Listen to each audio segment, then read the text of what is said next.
Welcome back to Who Won the Week, your weekly dose in sports and advertising. I'm Mike Shields of Next to Media. And I'm Matt Ulrich, media analyst at EDO, the TV Outcomes Company. Happy New Year, Matt. This is the back to the grim reality of real life week, which is not always easy. But we've all overindulged on lots of good sports and myself, everything else. Let's talk about the Christmas Day NBA versus NFL match. Usually that is historically the NBA's day, but the way the calendar fell this year, you had NFL games, and the results were not great. Probably predictable, given that the World Series tries to avoid the NFL. Like the NFL is just hard to beat, but the ratings were in different directions, and it's clear that there's a challenging day for the NBA.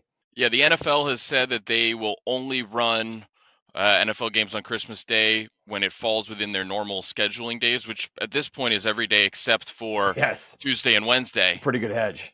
And Christmas Day was a Monday this year for those of us who have forgotten since then. Yeah, I mean, NFL averaged across their 3 games 28.7 million viewers.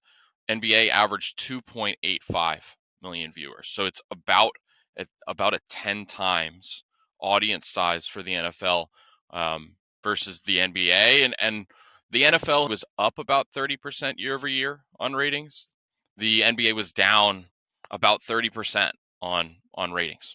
Yes, it's not a difficult correlation to make there. I wonder if this is a fluky year because of the calendar. Like you said, the NFL is going to Christmas is going to fall on one of their days pretty frequently, the way they're spread across the schedule. I wonder if the NBA decides to shift gears at some point with their strategy. The Christmas is such a traditional thing. It's never going to be the 20 million that the NFL is anyhow.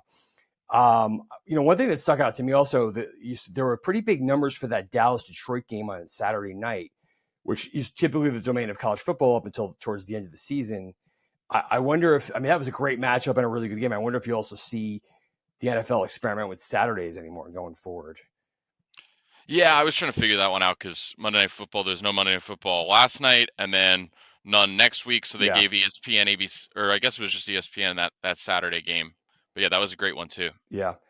Okay, let's talk about it. Let's shift gears to college. We're coming off of a riveting couple of semifinal games, but that's not what people are talking about on Twitter. There's an advertiser that unexpectedly went viral. I mean, I guess if you knew what was coming, you would not be surprised this thing went viral. But let's talk about the Pop-Tart thing. What did you make of that? It's fascinating. So there's the Pop-Tarts Bowl on the 28th, and so the bowl sponsorships carry a pretty big weight. There's some documentation around Pop-Tarts paying $2 million for that sponsorship, so it's a pretty big name. And what Pop-Tarts did was like a marketing stunt at the end of the bowl game, which maybe 1 or 2 million people were watching. And the marketing stunt was that they had a Pop-Tarts mascot who was on the sidelines, and then they put the mascot on about like a 15-foot toaster that they created at the end of the game while everyone was celebrating. Then they lower the mascot into the toaster and create like an edible version of the mascot. So it comes out as like a cake, but looks exactly like the mascot in Pop-Tarts form. And so the internet obviously loved that. It blew up, on social media, and the brand got a big response as well. I mean, in EDO's data, Pop-Tarts ran over 10 ads during that game, and 6 of them were the largest spikes in engagement volume Pop-Tarts has seen for the year, and they ran 40,000 ads this year on national TV. So you have your 6 largest spikes during the game, and then you have this marketing stunt after the game. So overall, like, Pop-Tarts did feel like they won the bowl season as a whole based on that bowl game. It's funny, and Matt's done a great job of describing it, but you need to watch this thing. But the the bowl game sponsorship names have almost become a joke over the years, as some of them sound so ridiculous. But I love how Pop-Tarts just kind of owned the silliness and went for it, went really goofy. I wonder about this kind of thing because you've seen, other than the playoffs, some of the college bowl games have been terrible because now you've got so many kids sitting out and transferring, and or just going to not playing because they're going to get drafted.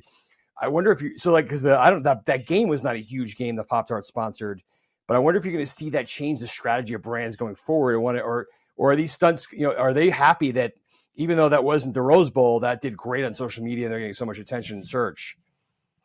Well, Kellogg's, or I think it's Kellanova, owns those brands. They split off. They had a stunt yesterday on Jan 1 with the Cheez-It Bowl, where they did the same thing where a Cheez-It mascot was standing on top of a Cheez-It box, but it was, quote, like not to be eaten. So instead of eating the mascot, they respectfully let the mascot survive the bowl Nice. game, quote. And so you are seeing these stunts, and you're right. If the quality of the bowl game is down a little bit, then maybe these brands need to jack up the entertainment Yeah. value if they want to receive the same, or in Pop Tarts case, more brand engagement Right. out of their investment. And of course, as we mentioned, next year is going to be a 12-team playoff, so it's really going to be a different playing field. So you might see. I wonder. This is another conversation for another day. If you'll see some of these lesser bowls move or go by the wayside, or curtail their ambitions. What else stood out to you this week in terms of all the games we were talking about advertising wise? Anything pop? Well, the one advertiser I wanted to call out was Temu. Temu ran, and it's the online retailer.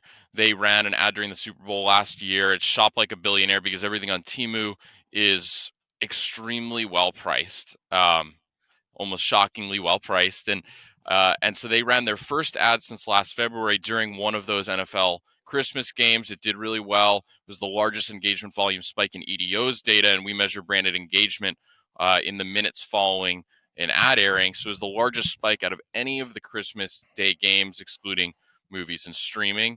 But you see Temu back, so that starts bringing up in our minds who's running it during the Super Bowl. Are some of these advertisers that have been off air, are they going to come back for the NFL playoffs, for the college football national championships? It's a really exciting time, I think, for some of these on and off again advertisers bringing back their ads into these primetime games. Yeah, You're gonna probably start to see a lot of special creative and special stunts. Now the next week's the college football championship on Monday. Then the playoffs are right around the corner for the NFL. It's gonna be a lot of fun. Matt, where can folks find out more? EDO.com for more information. Thanks, Matt. Happy New Year again. See you next week. Happy New Year, Mike.